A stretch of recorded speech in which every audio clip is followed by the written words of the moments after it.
Hello my dear students, स्वागत है आपका हमारे इस यूट्यूब चैनल फिजिक्स क्लासेस में। कैसे हैं आप लोग? आई होप आप लोग बहुत अच्छे होंगे।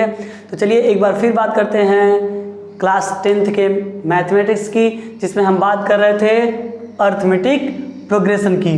ठीक है, तो इसमें हमने एक लेक्चर जो है कि कंप्लीट कर लिया है। अब हम बात करेंगे आगे, जहाँ पर हमने आपसे वादा किया था कि हम कुछ क्वेश्चंस को कराएंगे। ठीक है, तो यहाँ पर आते हैं, जो हमने प्रीवियस लेक्चर में फार्मूले को एक तरह से डिराइव किया हुआ था, तो वहाँ से उन फार्मूलों से रिलेटेड क्या करेंगे, आज हम कुछ क्वेश्चंस को डिस्कस करते हैं आपके बीच। ठीक है ना। तो देखिए फार्मूला क्या था, यदि मैं उसकी बात कर दूं तो थोड़ा सा लिख देते हैं कि यदि nth टर्म की बात करें, किसकी बात करें, nth टर्म ऑफ NAP की बात कर लें, तो क्या था, AN इज इक्वल टू लिख सकते हो A plus n-1 into D, ये फार्मूला था। ठीक है ना। अब इसी फार्मूले का यूज करके हम कुछ स्टैंडर्ड क्वेश्चंस को क्या करेंगे, सॉल्व करेंगे। ठीक है, तो चलिए पहले हम क्वेश्चंस को लिख लेते हैं।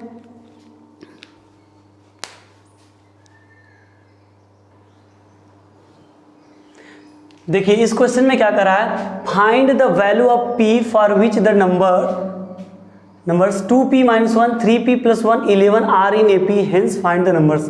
मतलब हमें दो काम करना है। पहले तो बताना है कि p की वैल्यू क्या होगी यदि ये किस में है, AP में है। दूसरी खास बात कह रहा है फाइंड द नंबर्स, मतलब इन्हीं नंबर्स को फिर सॉल्व करके बताना कि कितने होंगे। ठीक है, तो देखो कितना आसान है, AP में है, ये तीन नंबर किस में है, AP में। ठीक है, कैसे लिखोगे आप, सोल्यूशन में इस तरीके से लिख सकते हो, क्या,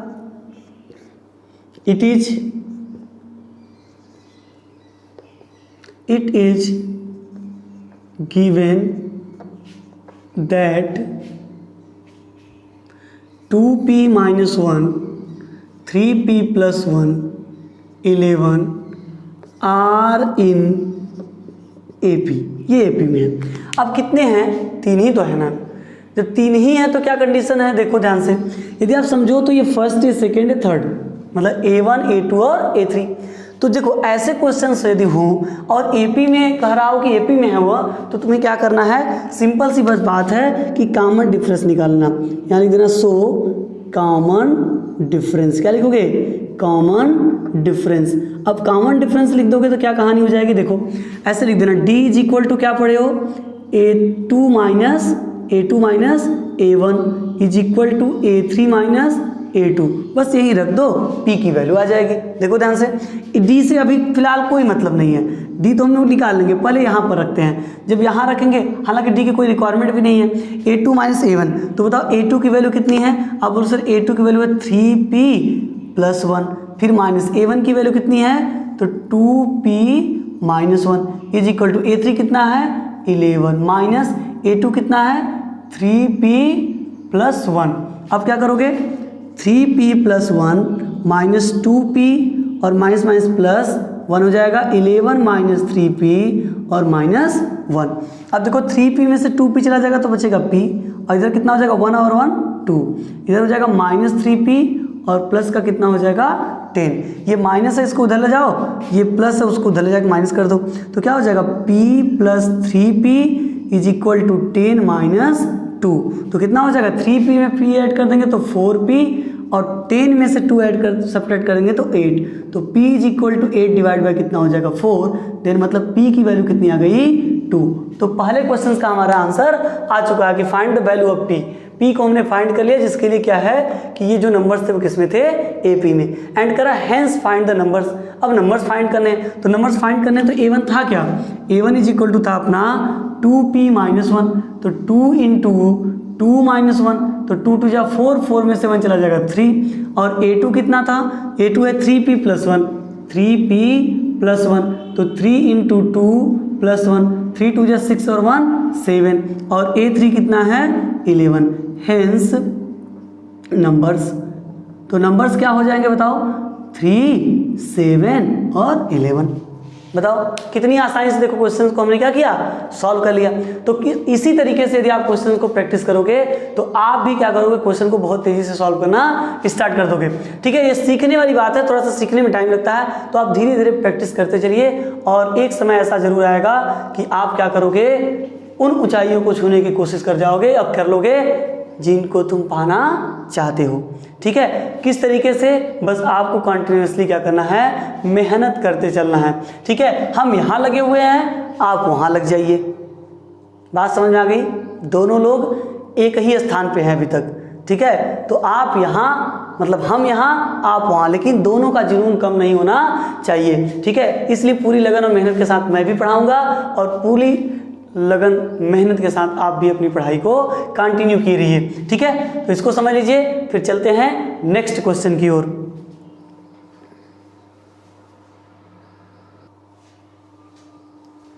चलिए देखिए, ये क्वेश्चन क्या कर रहा है, how many terms are there in AP 6, 10, 14, 18 dot dot dot कहाँ तक है 174। ठीक है, बहुत ही आसान क्वेश्चन है। ठीक है, ये किस में है, एपी में है। तो आप सॉल्यूशन में क्या लिखोगे, सॉल्यूशन में लिख लेना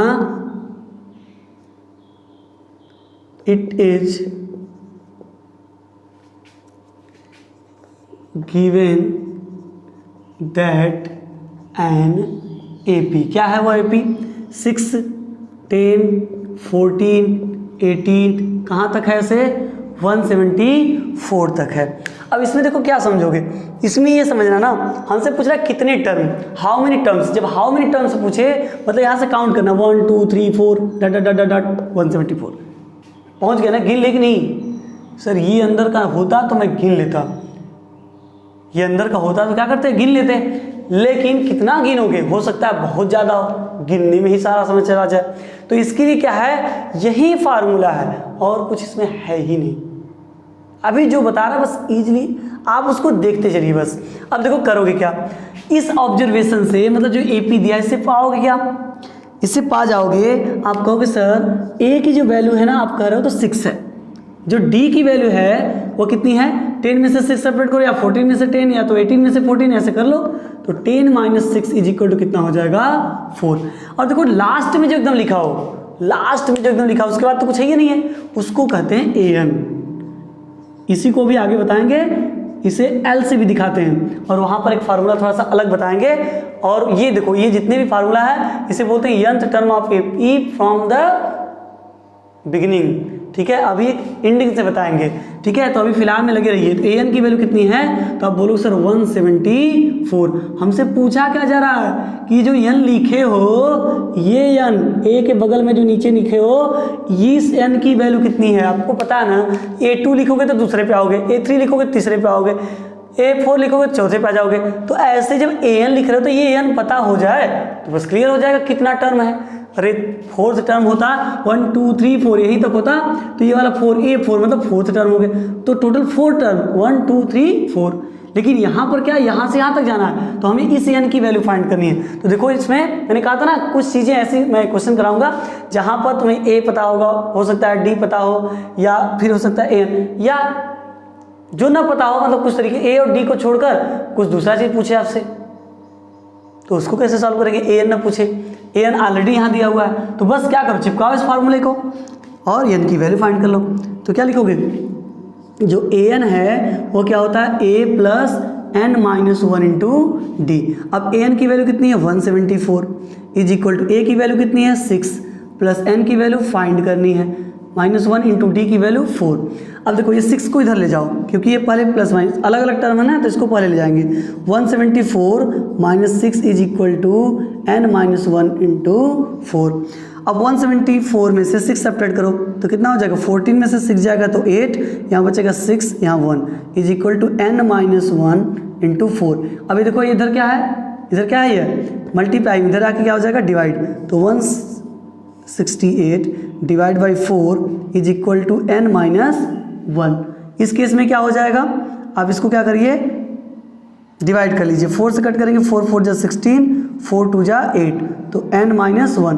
अभी -1 को इधर भेज दीजिए, क्या हो जाएगा 42 + 1 इज इक्वल टू n, या n इज इक्वल टू कितना हो जाएगा बताइए 43। मतलब इस एपी में बताइए टोटल कितने टर्म है, इस एपी में टोटल कितने टर्म है आप क्या बताओगे, कहोगे सर इसमें 43 टर्म्स हैं।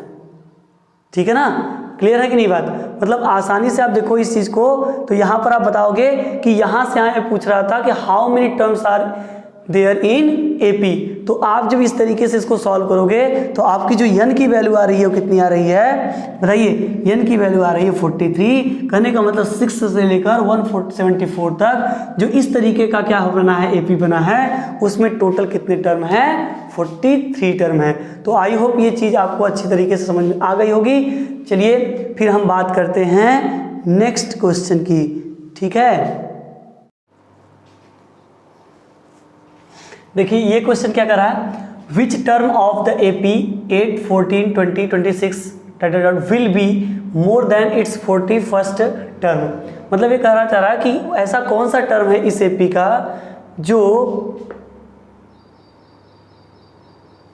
कि कितना है 72 होना चाहिए था, पर थोड़ा सा क्वेश्चन में एरर दिख रहा है, will be 72 more than it's 41st term, ठीक है ना। मतलब फर्स्ट टर्म से 72 क्या हो, ज़्यादा हो, ऐसा ये क्वेश्चन क्या कर रहा है, पूछ रहा है कि वो कौन सा टर्म होगा, ठीक है। तो देखिए इसके सोल्यूशन के लिए क्या करना है, कुछ नहीं, फिर वही चीज़ आप लिखिए, द गिवन एपी क्या है वह लिख लीजिए 8, 14, 20, 26 ऐसे करके है। तो इसमें से आप मिलेगा क्या, आपको 8 मिल जाएगा, ए की वैल्यू डी निकालना है, 14 माइनस 8 कर देंगे तो कितना हो जाएगा 6 हो जाएगा, ठीक है। अब पता नहीं मुझे कौन सा टर्म क्या होगा, 41st टर्म से क्या होगा 72 ज़्यादा होगा, तो हम मान लेंगे let the required term be a n, ऐसा है वो, ठीक है। देन अकॉर्डिंग टू क्वेश्चन, अब क्वेश्चन के अकॉर्डिंग यदि आप बढ़ते हो आगे तो क्या मिलेगा आपको, अब बोलो सर ए एन जो है ना ये कह रहा है कि ये 41st टर्म से 72 क्या है ज़्यादा है। देखो यही कह रहा है कि कौन सा ऐसा टर्म है इस एपी का जो 72 ज़्यादा है किससे, 41st टर्म से। तो 41st टर्म से हमने क्या कर दिया 72 ज़्यादा कर दिया। तो ए एन की वैल्यू तो मुझे फाइंड ही करनी है, लेकिन इसको आप प्रॉपरली ओपन करोगे तो क्या लिखोगे A plus N minus 1 into D, और इधर क्या हो जाएगा A plus 41 minus D, 41 minus D plus 72। देखो ए से ये तो कैंसिल हो जाएगा, यहाँ पे इसको रखने की जरूरत नहीं है, ठीक है। N minus 1 into d is equal to कितना हो जाएगा 40d और प्लस 72 वैल्यू पुट कर दीजिए। n माइनस 1 डी की वैल्यू कितनी है, बोलिए डी की वैल्यू है 6 is equal to 40 into 6 plus क्या हो जाएगा 72। आगे सॉल्व करिए तो n minus 1 into 6 is equal to 6 4 जा 20, 40 हो जाएगा 240 प्लस 72। तो n minus 1 into 6 is equal to, इसको ऐड करिए जीरो में 2, इधर 7 4 11 और कितना हो जाएगा 3। तो n minus 1 is equal to 312 divide by 6। तो n minus 1 is equal to 6, 5 जा देखिए 30, 1 बचेगा 6 2 जा 12, तो n इज इक्वल टू हो जाएगा 52 प्लस 1, दैट मीन्स n की वैल्यू कितनी हो जाएगी 53। कितनी हो जाएगी 53। मतलब यहाँ पर ये कह सकते हो कि जो इसका क्या होगा, मतलब इसके अकॉर्डिंग ये कह रहा था कौन सा टर्म ऐसा होगा जिसका 41st टर्म से यदि 72 ऐड करते हो तो वह टर्म मिलेगा। तो अपना आंसर क्या हो जाएगा 53। मतलब कहोगे सर 53rd जो टर्म है वो क्या होगा, वो 41st टर्म से 72 क्या होगा ज़्यादा होगा, ठीक है। देख लीजिए इस क्वेश्चन को, फिर बढ़ते हैं हम लोग आगे की तरफ और अगले क्वेश्चंस को समझने का प्रयास करते हैं। देखिए ये क्वेश्चन क्या कर रहा है, if the 10th term of an AP is 52 and 17th term is 20 more than it's 13th term, find AP. ठीक है, इस बार हमें एपी ही क्या करना है, फाइंड करना है। तो ये भी बहुत मज़ेदार सा क्वेश्चन है, इसको ट्राई करने की हम लोग कोशिश करते हैं। देखिए यदि इसमें बात करोगे तो आप कहोगे इट इज गिवन दैट क्या दिया है बताइए, कह रहा है कि इसका जो 10th टर्म है A10 की वैल्यू कितनी दी गई है 52 एंड ये कह रहा है इसका जो 17th टर्म है वो क्या है वो 20 ज़्यादा है, किससे ज़्यादा है भैया, तो इसके 13th टर्म से। ठीक है, समझ में आ गई बात। तो अब क्या करोगे, अब इसको लेके सॉल्व करो, लिखो नाउ देखो A10 इज इक्वल टू 52, तो A प्लस कितना हो जाएगा 10 minus 1 into d is equal to 52, तो A प्लस हो जाएगा 9D इज इक्वल टू 52। इसे कर देना इक्वेशन फर्स्ट एंड उसको ले लो A17 is equal to A13 plus 20, तो ये क्या हो जाएगा A plus 17 minus 1 into d, तो इधर हो जाएगा A plus 31 minus D plus 20। इसको सॉल्व करिए तो A प्लस हो जाएगा 16D is equal to A plus 12D plus 20। अब देखो क्या होगा, इस A से ये वाला A कैंसिल हो जाएगा, तो 16D माइनस कितना हो जाएगा 12D इज इक्वल टू 20। अब 16D में से यदि मैं 12D को सब्ट्रैक्ट करता हूँ तो कितना आ जाएगा 4D इज इक्वल टू 20, या D इज इक्वल टू कितना आ गया 20 डिवाइड बाई 4, देन D की वैल्यू कितनी आ गई 5। अब इस D की वैल्यू जो 5 आई है उसको इक्वेशन क्या करो फर्स्ट में रख दो। ठीक है, पुटिंग क्या बोलोगे D is equal to 5 in equation first we get. अभी देखिए यहाँ आसानी से सॉल्व हो गया, ये कट गया, कहीं कहीं ऐसा होता है कि वो कैंसिल नहीं होता है। ठीक है, तो यहाँ रख लीजिए A plus 9 into 5 is equal to 52, तो A प्लस 9 5 जा कितना होता है 45 is equal to 52, then A is equal to 52 minus 45, तो A इज इक्वल टू बताइए कितना हो जाएगा 7। मतलब जो फर्स्ट टर्म आ गया वो 7 और जो कॉमन डिफरेंस आया वो कितना है 5 आया है। ठीक है, तो इस तरीके से यदि हम पूछें कि बताइए अब AP कितना होगा, तो आप बता नहीं लोगे, आप बोलोगे देयरफॉर AP क्या होगा वो AP बताइए। तो पहला टर्म कितना है 7, अब इसमें D क्या करेंगे ऐड करते जाएंगे, तो 7 5 कितना हो जाएगा 12, 12 5 कितना हो जाएगा 17, 17 5 कितना हो जाएगा 22, 22 5 कितना हो जाएगा 27। तो इस तरीके से हमारा ये क्या हो जाएगा AP हो जाएगा। ठीक है, तो बहुत आसान है। ठीक है, इतना आसान है कि आप सोच भी नहीं सकते हैं। ठीक है, मतलब किस तरीके से आप क्वेश्चन को सॉल्व कर ले रहे हो, ईजिली आप देख रहे हो कि समझ पा रहे हो कि नहीं, हाँ इस तरीके से हमें क्वेश्चन को क्या करना है सॉल्व करना है। तो बस आप लगे रहिए और आपको मज़ा आने ही वाला है। ठीक है, ऐसा नहीं है कि मज़ा नहीं आएगा, जरूर आएगा। ठीक है, धीरे धीरे चीज़ें समझ में आती है, एकाएक नहीं समझ में आता है। ठीक है ना, तो इसलिए पेशेंस बना के वीडियो को देखते रहिए और मेहनत प्रैक्टिस जो है आप घर पर अपना करते रहेंगे। ठीक है, तो इस तरीके से चलिए हम चलते हैं नेक्स्ट क्वेश्चन की ओर। देखिए इस बार क्या कहा जा रहा है, find the middle term of the AP 6 13 20 dot dot dot कितना है 216। ये एक AP दी गई है, इस AP का हमें क्या करना है मिडिल टर्म फाइंड करना है। क्या फाइंड करना है मिडिल टर्म फाइंड करना है। तो मिडिल टर्म फाइंड करना भी बेहद क्या है आसान है, कुछ नहीं करना है। थोड़ा सा हम प्रीवियस की यदि बात करें 9th में 8th में आप लोग पढ़े होंगे। ठीक है, यदि यहाँ से यहाँ तक लेकर जो सीक्वेंस जो नंबर सीरीज लिखी गई है, यदि इसमें n की वैल्यू देखो कितना आता है इवन आएगा। क्या आ जाएगा इवन। तो इवन में देखो 2 मिडिल टर्म होते हैं, कितने मिडिल टर्म्स होते हैं 2। तो मिडिल टर्म्स क्या क्या होंगे उसको आप लिख लीजिए, मिडिल टर्म्स क्या क्या होंगे उस चीज़ को समझिए। तो मिडिल टर्म्स जो आएंगे वह एक तो आएगा कितना n/2 टर्म्स जो हो जाएगा, और सेकेंड जो आएगा वो हो जाएगा n/2 प्लस 1th टर्म। ठीक है ना, ये हो जाएगा कब, जब n की वैल्यू क्या होगी बच्चा लोग इवन होगी तब। इसको लिखिए आप, तुरंत लिख लीजिए कि यदि n की वैल्यू इवन आ रही है, यदि मैं इसमें चेक करूंगा कि इतने नंबर ऑफ टर्म्स हैं, तो नंबर ऑफ टर्म्स यदि n लाइक इवन आया तो मिडिल टर्म से 2 बताने होंगे, n/2 टर्म करेंगे और n/2 प्लस 1। और यदि यही चीज़ जो n है वह ऑड नंबर आए, जब n क्या आएगा ऑड नंबर आएगा, तब जो हमारा मिडिल टर्म होगा वो होगा n+1/2। ठीक है ना, इस केस में मिडिल टर्म जो हमारा होगा ये हो जाएगा।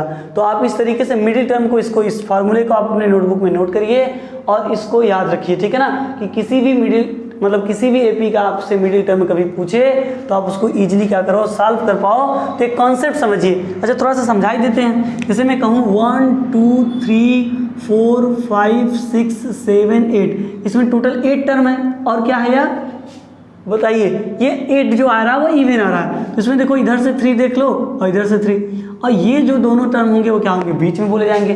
तो इसलिए हम बोलेंगे, देखो कितने टर्म थे 8, तो 8/2 करोगे तो कितना आएगा 4, एक तो 4 आ जाएगा और एक n/2 + 1 मतलब 8 का आधा करोगे 4 में एक ऐड कर दो 5, तो 4 और 5 क्या हो जाएगा, इसके मिडिल टर्म हो जाएंगे। यदि यहाँ लेते तो क्या बोलते, देखो यदि मैं कहूँ 1 2 3 4 5, तो देखो 5 टर्म है, ये ऑड है, तो ऑड है तो n + 1/2 मतलब 6 हो जाएगा, 6 का आधा करोगे तो 3, मतलब देख लो 3 क्या है, इसका मिडिल टर्म है।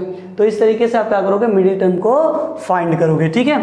तो चलो इसको सॉल्व करने की कोशिश करते हैं और देखते हैं किस तरीके से इसको सॉल्व किया जा सकता है।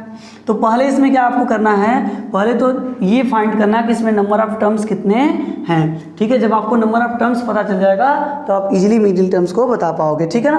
तो देखिए क्या दिया है, तो आप कहोगे सर एपी गिवन है, एपी क्या है, गिवन है, ठीक है।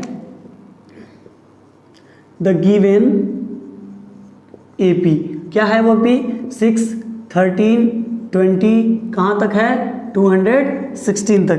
तो a की वैल्यू कितनी है, 6 है। आप बोलो सर d की वैल्यू यूँ निकाल देंगे हम लोग, अब तो 13 - 6 कर देंगे, कितना आ जाएगा 7।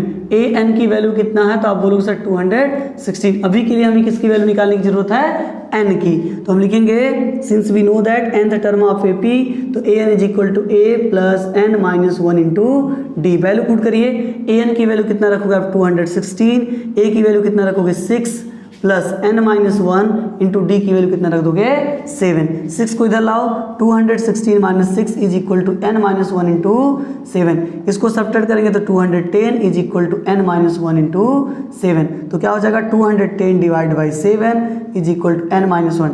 डिवाइड करो, 7 3 = 21 मतलब 30 हो जाएगा। 30 = n - 1, या n = कितना हो जाएगा 30 + 1, तो n की वैल्यू कितनी आ गई 31।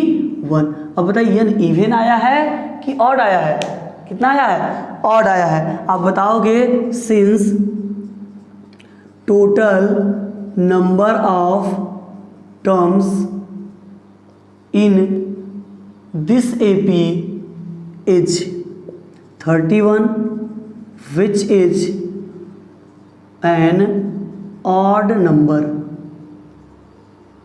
सो दैट इट्स मिडिल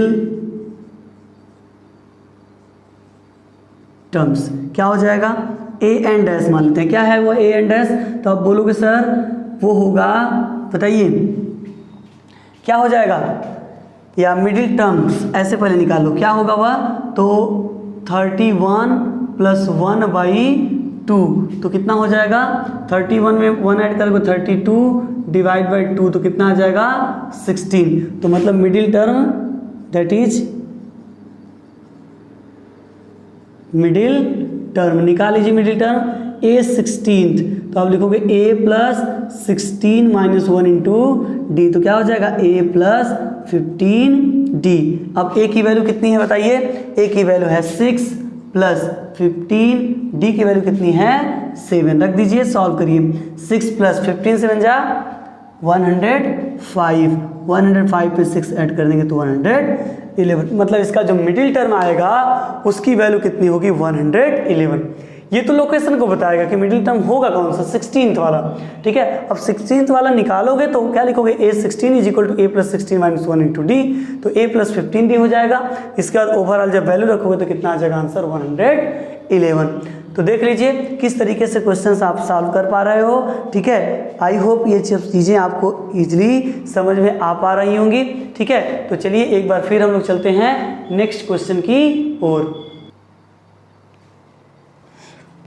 देखिए ये क्वेश्चन क्या कर रहा है, which term of the AP 121 117 114 होना चाहिए यहाँ पर, या हाँ 113, ठीक है। 121, 117, 113 is the first negative term. मतलब इसका करा कि इस AP का बताइए वो कौन सा पहला टर्म होगा जो निगेटिव होगा, वो कौन सा पहला टर्म होगा जो निगेटिव होगा। तो निगेटिव कौन सा होगा वो तो मुझे नहीं पता, ठीक है। लेकिन देखिए इस क्वेश्चन में एक और तरीका आता है, मैं उसका डिस्कशन यहाँ नहीं कर रहा हूँ, लेकिन आप उस चीज़ को समझ जाइए इजीली। क्वेश्चन कैसे पूछ सकता था, ये कर सकता था which term of the AP this is the negative. मतलब इसका जो कौन सा ऐसा टर्म है जो निगेटिव सॉरी जीरो आएगा, क्या आएगा, जीरो आएगा। यहाँ पर जो उसका टर्म होगा ऐसे कम होते होते कब ऐसा आएगा कि जीरो आ जाएगा, ठीक है। तो किसी किसी AP में वो आएगा भी, किसी में नहीं भी आ सकता है, ठीक है। तो हम क्या करेंगे, सॉल्व करते हैं, ठीक है। मान लीजिए यदि जीरो पूछा तो उसमें एग्जैक्ट जीरो आना ही आने वाला है, ठीक है। यदि पूछेगा कि पॉसिबल है कि नहीं है तो उसको आप क्या करोगे, सॉल्व करोगे। फार्मूला आपको पता है कौन सा लगाओगे, जैसे मैं मान लूँ कि मैं पूछूँ कि वो कौन सा टर्म है जो जीरो आएगा, ठीक है, और आप सॉल्व किए तो कितना आ गया। मतलब आप मान रहे हो कि सर an की जो वैल्यू होगी वो जीरो होगी, मतलब आप n की वैल्यू क्या करोगे, फाइंड करोगे। आपको a पता होगा, आपको d पता होगा, फार्मूला लगाओगे an is equal to a plus n minus 1 into d.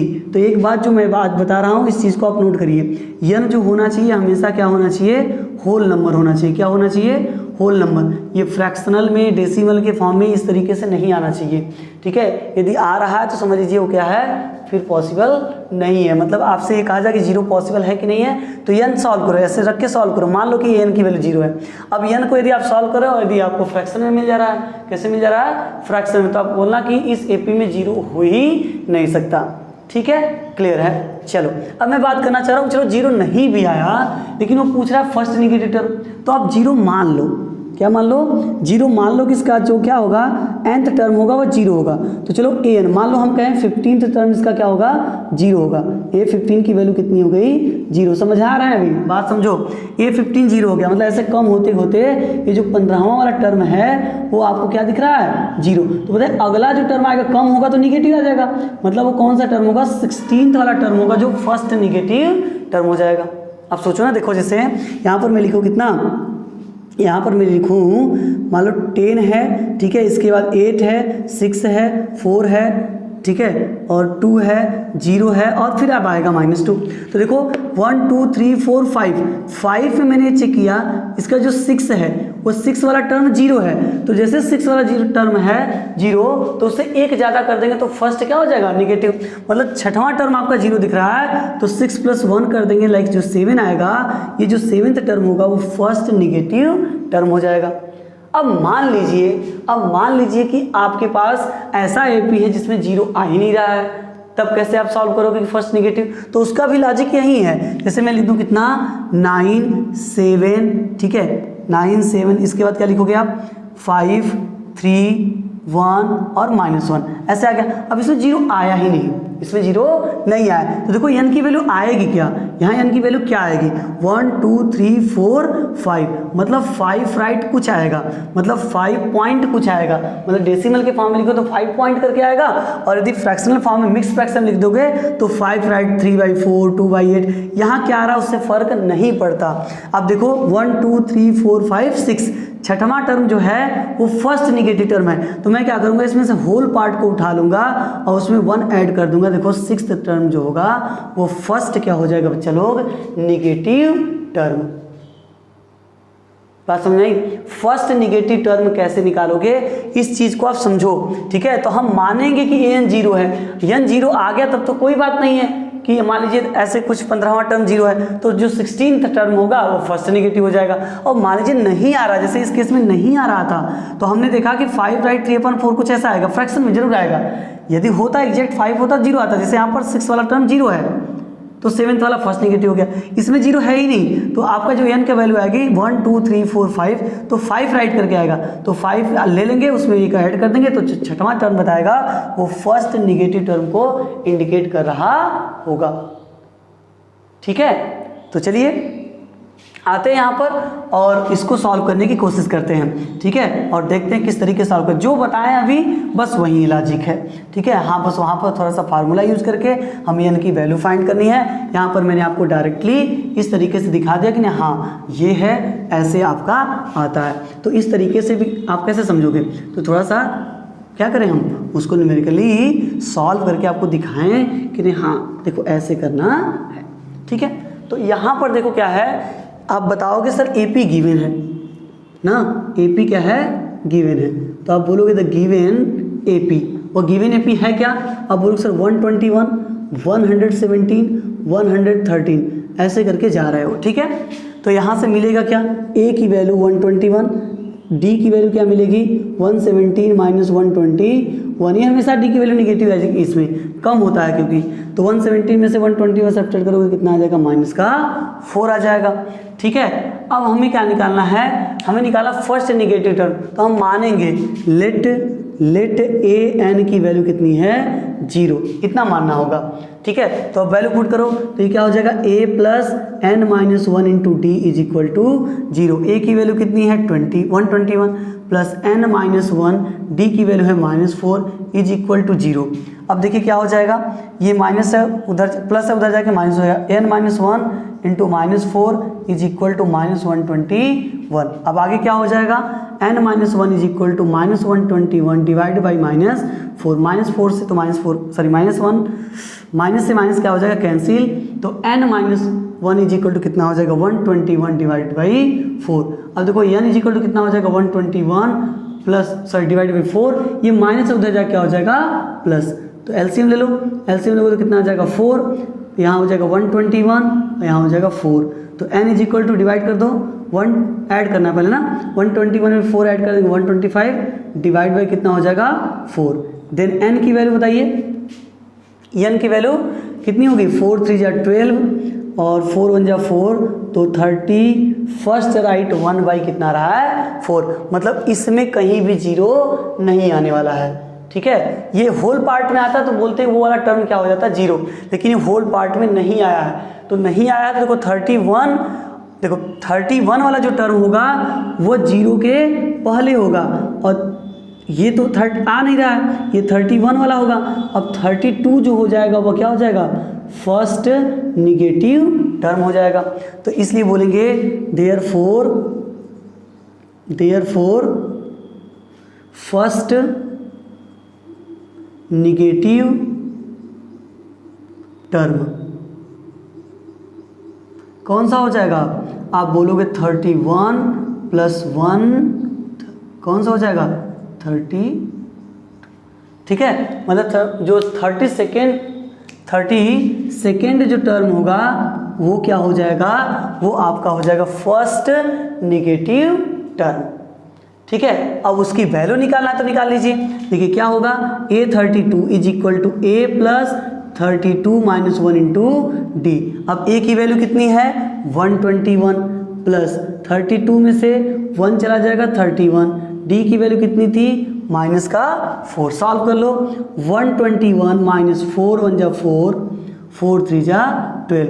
अब सब्ट्रैक्ट करो, देखो कितना आ रहा है माइनस का 3। मतलब ये जो होगा 30 सेकेंड टर्म वो -3 आ रहा है, और ये -3 ही क्या होगा फर्स्ट निगेटिव टर्म हो जाएगा।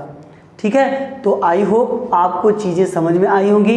तो इस तरीके से आप क्वेश्चंस को क्या करिएगा, सॉल्व करिएगा, और क्वेश्चंस आसानी से क्या होंगे, बनेंगे।